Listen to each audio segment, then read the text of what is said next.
So very good morning, everyone. The topic for today is conflict and frustration and common reactions to frustration.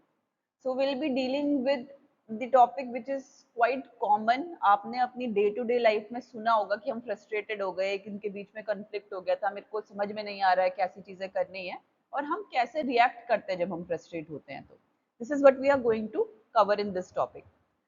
We are with this topic we will be moving towards the आपके semester में closer of the psychology lectures. So we will be covering under the topics under the following headings. Okay, introduction, then a brief introduction about conflict and frustration, what are the relationship between conflict and frustration, then the common reactions to frustration, and what are the impact, whether it is physical, psychological impact of frustration and conflict, and how do we manage them. All right. So when we talk about conflict and frustration in psychological terms, so they are certain behavior patterns, okay, which affect behavior pattern because of certain experiences, which has some impact on our emotions and decision making. Now, when we talk about conflict, it involves opposing desires or goals. Okay, आपको ए भी करना है, आपको B भी करना है, तो अब आप इस डायरेक्शन में जाएंगे कि ऑपोजिट डायरेक्शन में जाएंगे, यू आर क्वाइट कंफ्यूज. तो यहाँ पे इसे कॉन्फ्लिक्ट कहते हैं. दो ऑपोजिट चीजें हैं, आपको चूज करना है. फ्रस्ट्रेशन, आपने बहुत मेहनत करी किसी चीज कहीं जाने के लिए लेकिन आप पहुंच नहीं पाए तो आप फ्रस्ट्रेट हो गए. ठीक है, आपने खूब सारा सुबह से उठे तैयार हुए लेकिन आते रहे तो आपको क्या बोलते हैं ट्रैफिक लग गया, तो आपको पहुंचने में अटेंडेंस लगाने में लेट हो गई. तो दिस इज फिर आप क्या होता है, आपका जो डिजायर्ड गोल था कि मुझे एक टाइम में अपने इंस्टीट्यूट में पहुंच के अटेंडेंस मार्क करनी है, वो नहीं पूरा होता, यू गेट फ्रस्ट्रेटेड. ठीक है, सो conflict involves opposing desires or goals, while frustration arises when efforts to achieve goals are blocked. They are often interrelated and arise in day to day situations. Okay, चाहे वो minor decision making से लेकर कोई बड़ा life time changes क्यों ना हो, सब जगह आप कंफ्लिक्ट और फ्रस्ट्रेशन वाला जो ये टॉपिक है कहीं ना कहीं फेस करोगे अपने लाइफ में. एंड अपने आसपास की लाइफ में उनको डील कैसे करना है और अपने आपके जो क्लाइंट्स आएंगे उनको कैसे डील करना है, इन सब चीजों में आपको सिखाना है. Now, these experiences are critical in psychology because they influence mental health, interpersonal relationship, and coping style. Now, all of you might have had certain form of conflict in your life and might have felt frustrated कभी ना कभी. तो ठीक है, तो ऐसा तो है नहीं कि हम बिना इनके लाइफ इमेजिन कर सकते हैं. कभी ना कभी आपको कोई ऐसा डिसीजन लेना ही पड़ेगा जहाँ पे कॉन्फ्लिक्ट होगा. कभी ना कभी आप ऐसी सिचुएशन फेस करोगे जहाँ पे आप फ्रस्ट्रेटेड होंगे. तो इनको लाइफ में कैसे आपको डील करना है और कैसे आप अपना एक बेटर और वाइज डिसीजन ले सकते हैं अगर आप इन चीजों को अच्छे से हैंडल कर सको, तो ये आज के लेक्चर में हम कवर करने वाले हैं. Okay, both conflict and frustrations are natural part of life, but how individual response to them can determine the impact on their mental health and social functioning. ठीक है, so let us start with conflict first. Now, definition wise क्या होता है conflict? It is a mental or emotional struggle which results from the presence of two or more opposing desires, needs, impulses और demands. जैसे मैंने आपको पहले explain किया था कि आपको दो अलग अलग चीजों की तरफ डायरेक्शन में जा रहे हो. अब आपको समझ में नहीं आ रहा है, आपको कन्फ्लिक्ट आ रहा है कि यहाँ अगर सपोज मैं ए साइड जाता हूँ तो मुझे पैसे ज्यादा मिल रहे हैं, लेकिन अगर मैं बी साइड जा रहा हूँ तो वहां पे पीसफुल लाइफ ज्यादा है, तो मैं चूज क्या करूं. यहाँ पे कन्फ्लिक्ट आ गया, समझ रहे हैं. It can be internal between the individuals, जैसे अभी मैंने बताया. इट कैन बी एक्सटर्नल, दो अलग अलग लोगों की राय अलग है. आपने एक कंपनी स्टार्ट करी, उसमें 4 लोग ए सोच रहे हैं, 4 लोग बी सोच रहे हैं. ठीक है, तो उनके बीच में भी क्या बोलते हैं आपका कॉन्फ्लिक्ट हो सकता है. ठीक है, now conflict is not inherently negative. Now what it is trying to tell कि हमेशा जरूरी नहीं है कि कॉन्फ्लिक्ट गलत हो. ठीक है, हो सकता है दो ऑप्शंस में से आपको डिसीजन मेकिंग की पावर आ जाती है. अगर दो ऑप्शंस हैं, आपको चूज करना पड़ता है. सपोज आपको अभी आपके लिए मनी ज्यादा जरूरी है, आपकी बेसिक लाइफ की जो नीड्स है वो पूरी नहीं आप हो पा रही है, तो आप वो डिसीजन लोगे कि वो जॉब चूज करोगे जहाँ पे आपको थोड़ा सही पैसा मिल रहा है, सो दैट आपकी एक बेसिक नीड ऑफ लाइफ पूरी हो सके. Maybe after some time जब चीजें सही हो गई है तो शायद आप वो जॉब चूज करें जहां आपको पीसफुल लाइफ मिल रही है. ठीक है, तो with time how you make decisions, ये सब चीजें आपको कॉन्फ्लिक्ट अगर एक थोड़ा बहुत अमाउंट में आए तो सिखाता है. तो it is not inherently negative, but how you deal with it, how you decide what decision you have to make is something which can affect your mental health and physical health. All right. So now conflict is not inherently negative. It can lead to growth and decision making, but when unresolved, it may cause stress, anxiety, and frustration. अब किसी चीज को avoid करते रहोगे because आप दो अलग अलग डिसीजंस आ रहे हैं, तो वो कहीं कंक्लूजन में ही नहीं पहुंचेगी, तो आप परेशान ज्यादा समय तक रहेंगे. तो ये कॉन्फ्लिक्ट कॉज कर सकता है अगर आपने सही से डील नहीं किया तो. नाउ टाइप्स ऑफ कॉन्फ्लिक्ट क्या क्या हो सकते हैं, नाम में ही आपका सब कुछ छुपा है. ठीक है. Approach approach, avoidance avoidance, approach avoidance and multiple approach avoidance. Will see एक एक करके. अप्रोच में क्या है, दोनों चीजें अप्रोच कर रही हैं. A situation where an individual must choose between two desirable options. ठीक है. तो ये सबसे easy type of resolve conflict है. ठीक है. आपके पास दो ऑप्शन है, आप उस कोई भी चुनो, आपके साथ अच्छा ही होगा. ठीक है. तो आप किसमें ज्यादा अच्छा होना है, तो ये आपको चूज करना है. Alright. Now, generate little emotional behavior. This is considered a least stressful type of conflict because both outcomes are positive. A वाली जॉब में आपको पैसे अच्छे मिल रहे हैं, B वाली जॉब में भी पैसे अच्छे मिल रहे हैं. A वाली जॉब में थोड़ा पीसफुल लाइफ है, लेकिन B वाली जॉब आपके घर के पास है. ठीक है ना. तो दोनों में अच्छा है. दोनों चीज आप, एक पीसफुल लाइफ है, एक घर के पास है. घर के पास रहोगे तब भी हो सकता है आप पीसफुली रहो. तो दिस इज समथिंग आपका अप्रोच है. दोनों फेवरेबल आपके पास आ रहे हैं. ठीक है. तो इससे कंफ्लिक्ट, इसमें लीस्ट कंफ्लिक्ट प्रमोटिंग ऑप्शन है. ठीक है. दिस इज जस्ट आपको क्या चूज करना है. Next is avoidance avoidance. Now this is little difficult क्योंकि दो ऑप्शन है, दोनों ही नेगेटिव है. आपको जो कम नेगेटिव है वो चूज करना है. ठीक है. घर से भी दूर है, एक में घर से दूर है, थोड़ी केओटिक है, दूसरा घर से दूर है, पैसे कम है. आपको केओटिक वाला चूज करना है कि पैसे कम वाला चूज करना है. दोनों आपकी नेगेटिव है, लेकिन आपको कुछ जो आपकी नीड है उसके अकॉर्डिंग चूज करना है. टू अनडिजायरेबल और negative option more stressful than approach conflict because आपका चॉइस ना तो अपीलिंग है and individual may feel stuck कि मैं क्या चूज करूं, होगा क्या आगे. तो समझ रहे हैं. तो this is your avoidance avoidance conflict. दोनों नेगेटिव चीजें आपको अप्रोच कर रही हैं. Now approach avoidance conflict. ठीक है. इसमें क्या होता है, एक ऑप्शन है उसमें पॉजिटिव भी है नेगेटिव भी है. ठीक है. तो आपको अब यही चूज करना है कि इसका मैं पॉजिटिव वाले फैक्टर्स को देख के इसे चूज करूं या इसके नेगेटिव वाले फैक्टर को देख के इसे रिजेक्ट कर दूं. A single option has both positive and negative aspect, making the decision ambivalent. It often leads to hesitation and indecisiveness as the person weighs pros and cons. Very often it is considered to be very difficult to resolve. ठीक है. आपके पास option ही ज्यादा कुछ नहीं है, उसमें positive भी है नेगेटिव भी है, तो आपको देखना है कि आपके पॉजिटिव एस्पेक्ट्स ज्यादा हैं कि नेगेटिव एस्पेक्ट्स ज्यादा हैं, लेकिन ऑप्शन एक ही है, तो आप उसमें से चूज करोगे. ठीक है.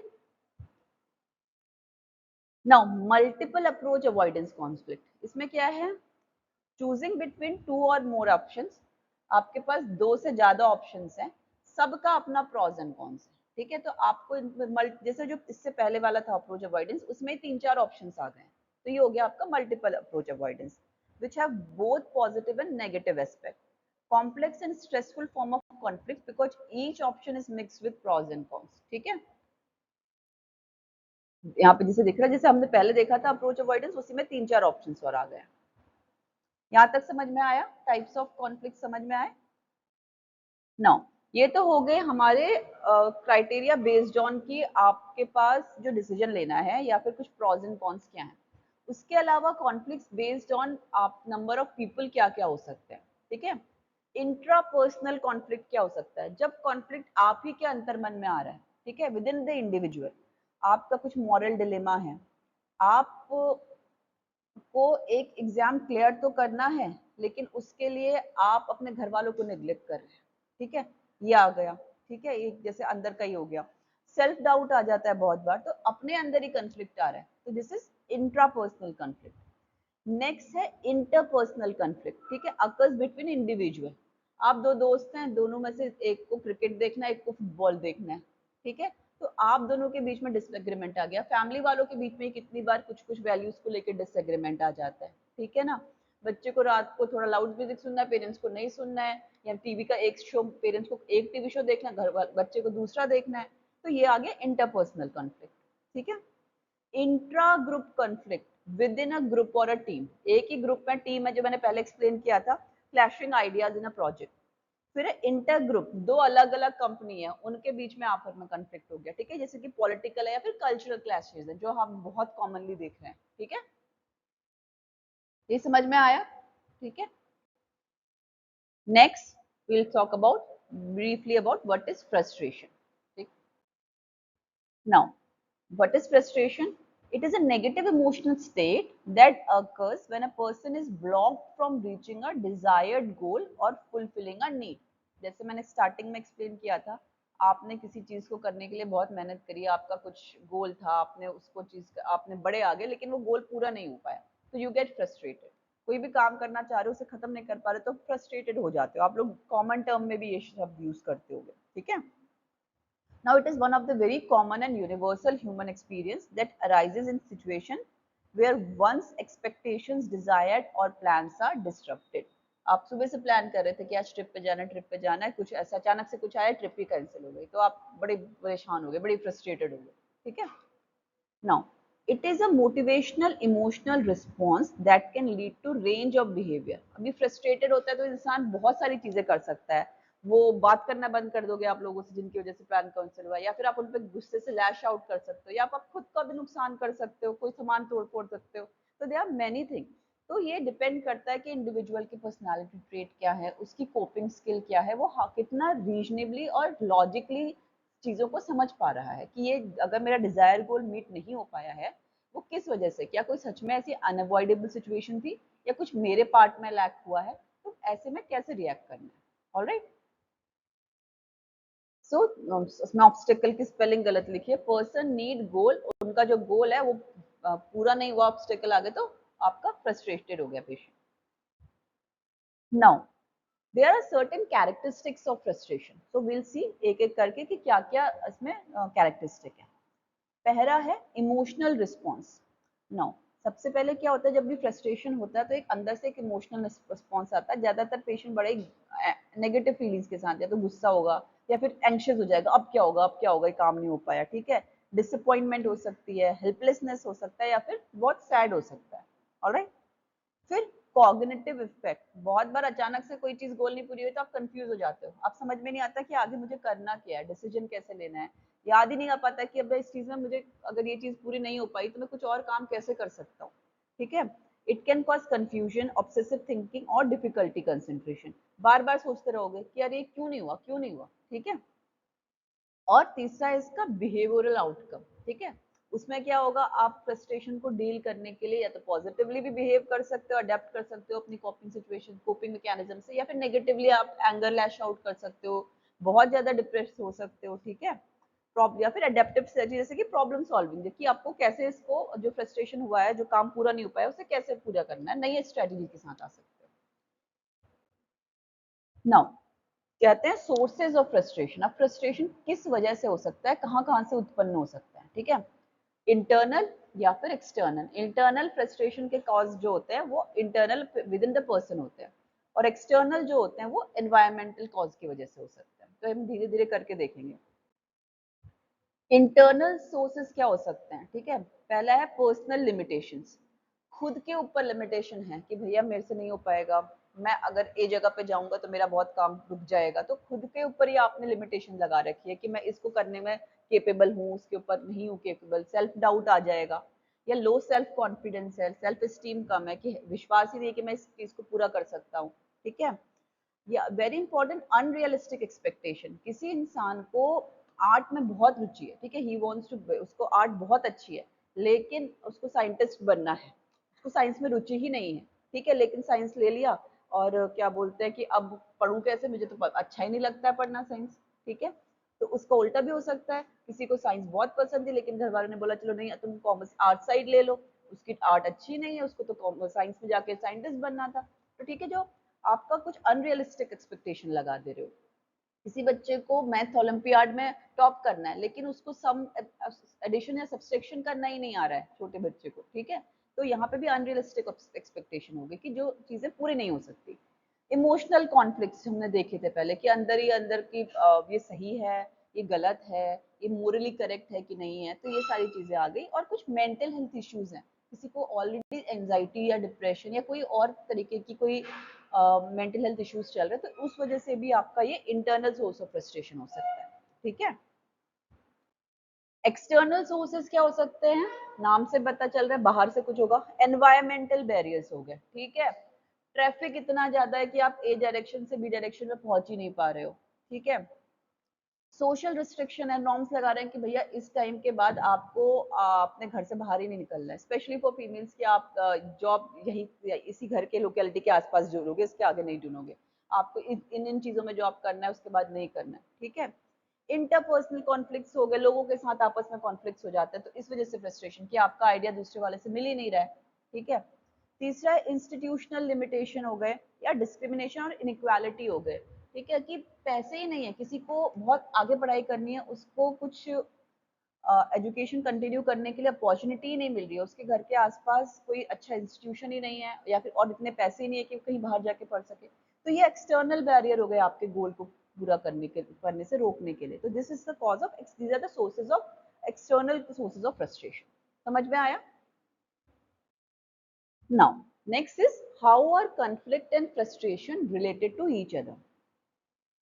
So they are connected emotional and on the basis of emotional and psychological grounds.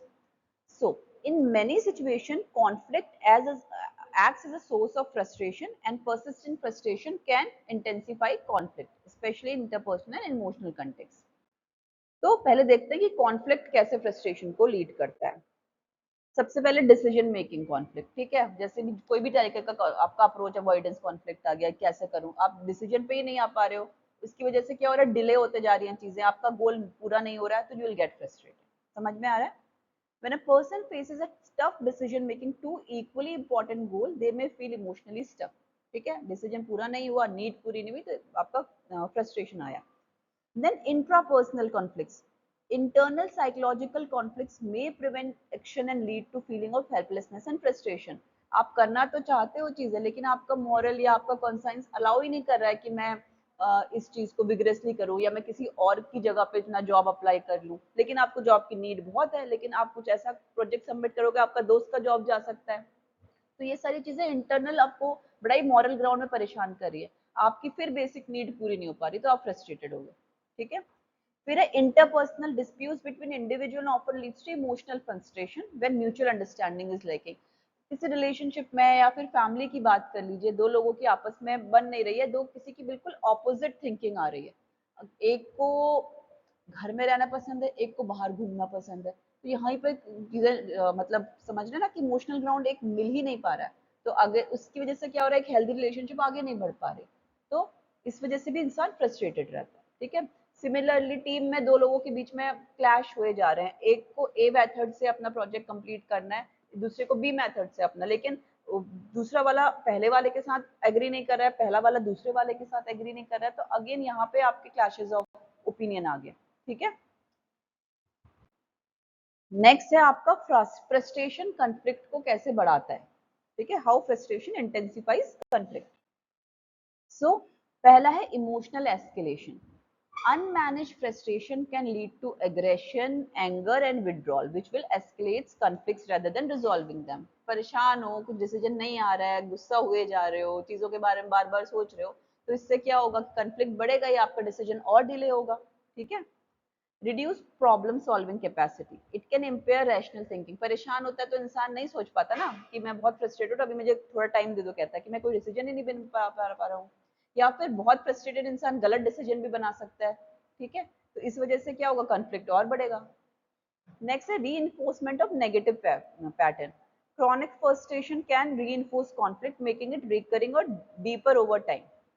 यानी कि चीजें एक लूप में आ जाएगी, इंसान फ्रस्ट्रेटेड होगा, कॉन्फ्लिक्ट की वजह से फ्रस्ट्रेशन आएगा, फ्रस्ट्रेशन की वजह से कॉन्फ्लिक्ट आएगा, नई डिसीजन बन रहा है, मैं समझ नहीं पा रहा हूँ, फिर कॉन्फ्लिक्ट आया, कॉन्फ्लिक्ट की वजह से अब बोला कि मैं अभी भी स्टक हो गया हूँ, कोई समझ डिसीजन नहीं बना पा रहा हूँ, फिर फ्रस्ट्रेशन आया, तो एक साइकिल की तरफ बनते जाएगा और डीपर जाता जाएगा। ठीक है, now last part of the topic is common reactions to frustration. ठीक है, हाउ डू पीपल बिहेव और react when they are frustrated? पहला है अग्रेशन।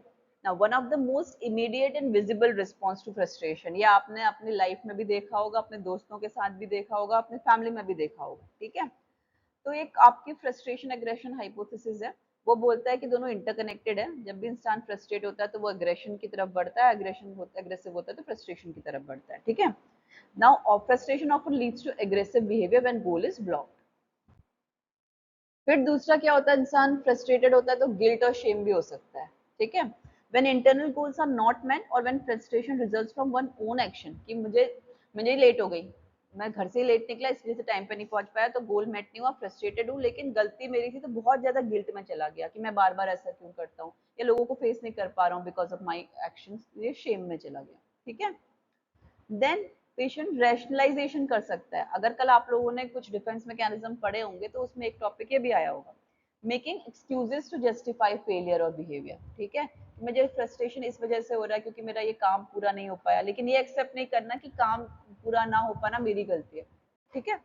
फिर ब्लेमिंग अदर, प्रोजेक्ट कर दिया और लोगों पे, कि क्या बोलते हैं कि मैं इसलिए फ्रस्ट्रेटेड हूँ कि सामने वाले ने मेरा काम रोक दिया। फिर क्या है चौथा लास्ट वाला, रेजिग्नेशन, कि चुपचाप से गिव अप कर देना, ठीक है? अब तो मुझसे हो ही नहीं पाएगा, कुछ चीजें नहीं हो पा रही, एकदम रिजाइन कर देना। तो उसके बाद है विड्रॉल और अवॉइडेंस, ठीक है? लोगों को फेस नहीं करना, उस सिचुएशन को ये फेस नहीं करना। रिट्रीट फ्रॉम सिचुएशन फिजिकली और emotionally to escape frustration. Compensation, making up for failure in one area by excelling in another area, ठीक है? मैं स्पोर्ट्स में तो नहीं एक्सेल कर पा रहा हूँ, चलो मैं आर्ट्स में एक्सेल कर लेता हूँ, लेकिन मैं पढ़ाई में एक्सेल नहीं कर पा रहा हूँ तो मैं सपोज स्पोर्ट्स में एक्सेल कर लेता हूँ, ठीक है? फिर डे ड्रीमिंग या फैंटेसी, सोचते रहना, गोल की तरफ जाना तो नहीं लेकिन बस अपनी सोच में खुश रहना कि हाँ मैं इसको पूरा कर लूंगा, कर सकता हूँ types. And sublimation, redirecting the frustration into positive outlets, कि उसको एक मैच्योरली डील करना, समझ गए? नेक्स्ट भी आपके तीन चार वही है कि सब्सटीट्यूट करना, कि ओरिजिनल गोल को गोल ही बदल देना, कि भैया ये गोल मेरा पूरा नहीं हो पा रहा है, मैं मैथ्स में ओलंपियाड में नहीं पूरा कर पा रहा हूँ तो कोई बात नहीं, अब मैं मैथ्स नहीं देखूंगा, अब मैं हिस्ट्री पढ़ूंगा, ठीक है? तो ये हो गया, आपने गोल ही बदल दिया जो पूरा नहीं हो रहा। कॉम्प्रोमाइज कर देना, ठीक है? फाइंडिंग अ मिडिल ग्राउंड, मैं ए से सी तक तो नहीं पहुंच पा रहा हूँ, मैं बी तक ही जाऊंगा, ठीक है? बी से वापस आ जाऊंगा, समझ गए? रिग्रेशन इज लाइक कि बहुत ज्यादा बचकानी हरकत करना, हाथ पैर पटकना, बच्चों की तरह शिकायतें करना, अरे ये नहीं हो रहा, वो नहीं हो रहा, रेदर देन उस पर एक्ट करना, ठीक है? Persistence, this is also a very mature thing, कि कंटिन्यूअसली आगे बढ़ना, ठीक है? एक तो होता है जो कि रेजिग्नेशन दे देता है कि नहीं अब मुझसे होगा ही नहीं, गिव अप कर दिया। एक होता है जो धीरे धीरे मेहनत करते रहता है, ठीक है? उसके ऊपर कि मुझे आगे बढ़ना है, कैसे बढ़ना है, इसको बोलते हैं परसिस्टेंस, समझ गए? These are the common reactions which you can see in frustration वाले लोगों में।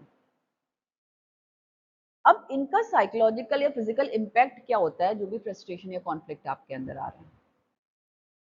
साइकोलॉजिकल इम्पैक्ट क्या होता है? स्ट्रेस और एंजाइटी कॉज करता है, ठीक है? Unresolved conflict and frustration often lead to chronic stress and anxiety.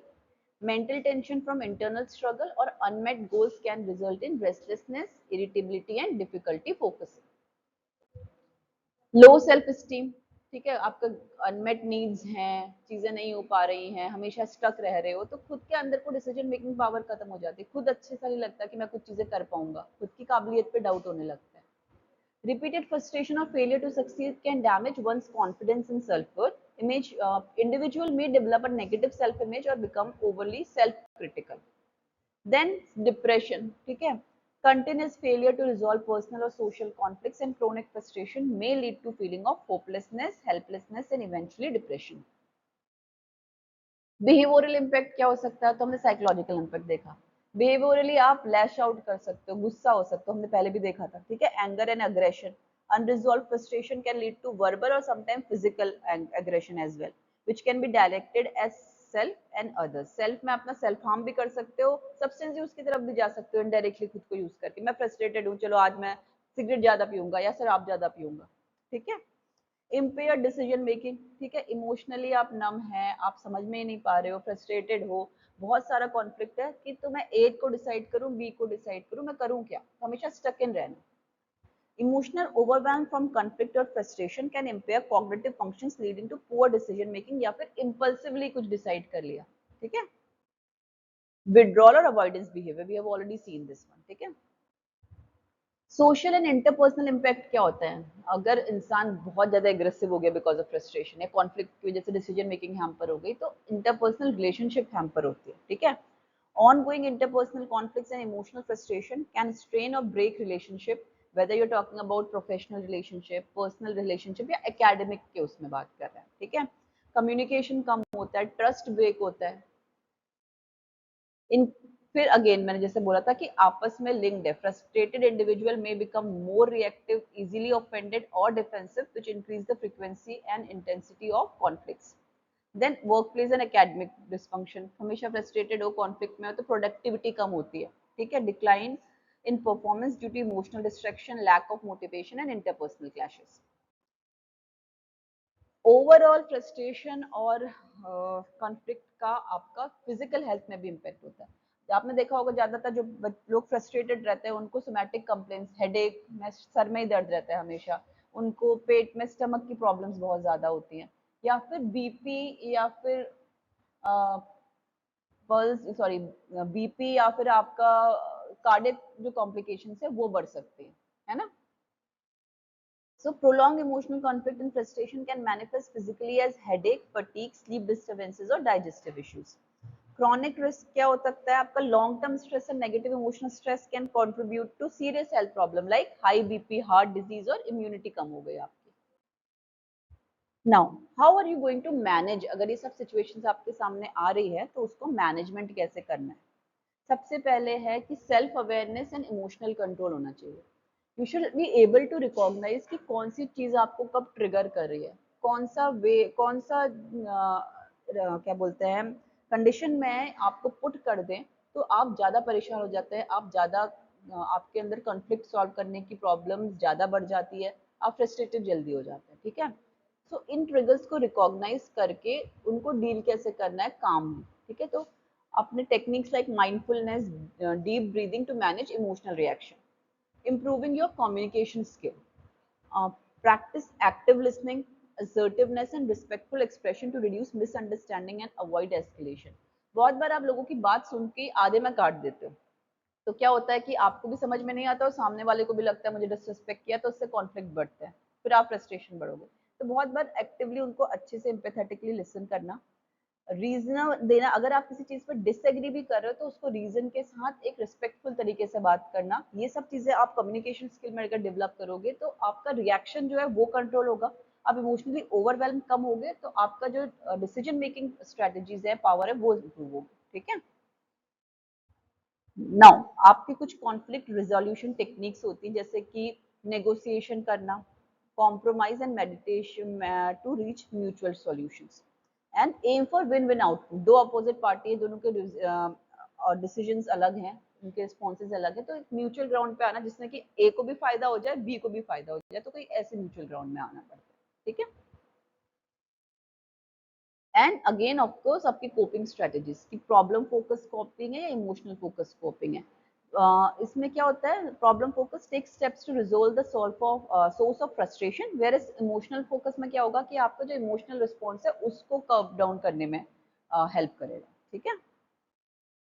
Again lifestyle management, एक नॉर्मल स्लीप हाइजीन मेंटेन करनी है, हेल्दी लाइफस्टाइल में आपको डाइटरी हैबिट्स इंप्रूव करनी है, सब्सटेंस यूज अवॉइड करना है, फिजिकली एक्टिव रहना है, ठीक है। And if at all required professional help लेनी है, ठीक है, समझ रहे हैं। For anger management, for counselling for persistent और severe issues and organisational support, institution can help through policies, training and creating open environment for expression and resolutions. So till now we have read about conflicts, we have read about frustration, their reaction, उनको कैसे manage करना है। So to sum up everything, we can say कि conflict and frustrations are common psychological experiences which arise from opposing desired or blocked goals which affect emotion and behavior.